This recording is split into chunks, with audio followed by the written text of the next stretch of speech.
The Senate Committee on Health, Education, Labor, and Pensions will please come to order. In some respects, the American higher education system has lost its purpose. Many college students are not learning skills needed to succeed in the modern workforce, and studies show that the cost of college is quickly outpacing the value of a student's education. In the last 30 years, tuitions and fees at private nonprofit colleges rose by 80%. At public four-year institutions, they've increased by 109%. Meanwhile, according to a nonpartisan analysis, 23% of bachelor's degree programs and 43% of master's degrees have a negative return on investment. This is to say that students pay more for their degrees than the increase in salaries they can expect. Now, this increased cost often is not going to improve education. Often those dollars are being funneled to promote a DEI ideology, dividing students based on race and ethnicity. A report studying 65 colleges and universities found that the average institution was paying for 45 staff members to promote DEI policies. By the way, these programs are subsidized by taxpayers who contribute significant funding annually for these universities. Instead of promoting academic excellence, many campuses have been ideologically captured, becoming hotbeds of hate and division. Students leave college woefully unprepared for the workforce while being saddled with insurmountable debt that they cannot pay back. Comprehensive reform of higher education is needed.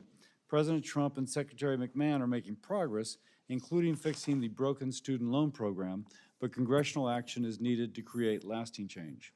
Over the last several years, there have been multiple legislative attempts to improve higher ed to benefit students.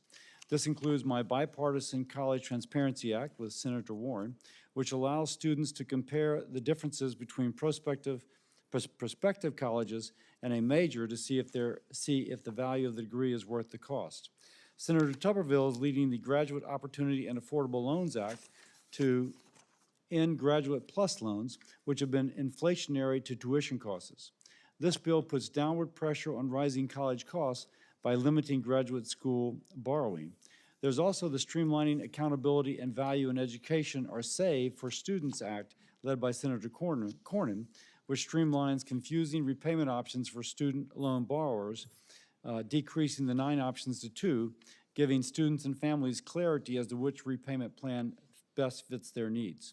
I look forward to discussing these and other policies in depth today. It is a given, but nonetheless, I emphasize the power of education.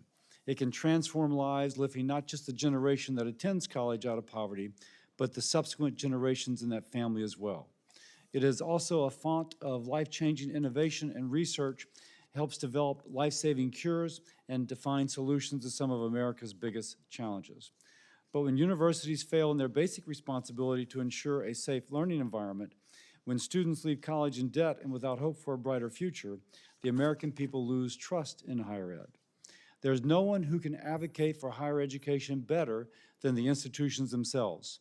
Universities must make the case to the American people as to why they are valuable to the nation and are worthy of taxpayer investment. I thank Taylor University and Tuskegee University for being here.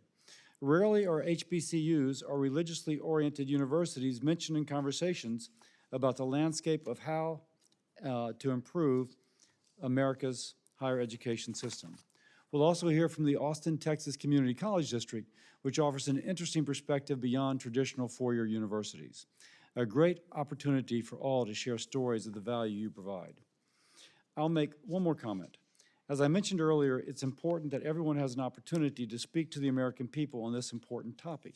Each person and institution should have the right to make their case. In light of that, it is known, but I will comment upon, that Harvard University have been requested to attend today's panel.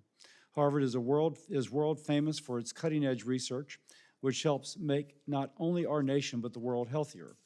But there have been recent episodes and a recent report on anti-Semitism within Harvard's culture.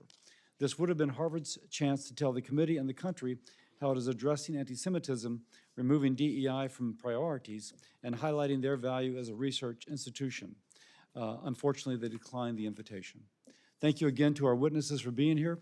I look forward to discussing how we can improve higher education so students can succeed in the classroom and beyond. And with that, I recognize Senator Sanders. Well, thank you very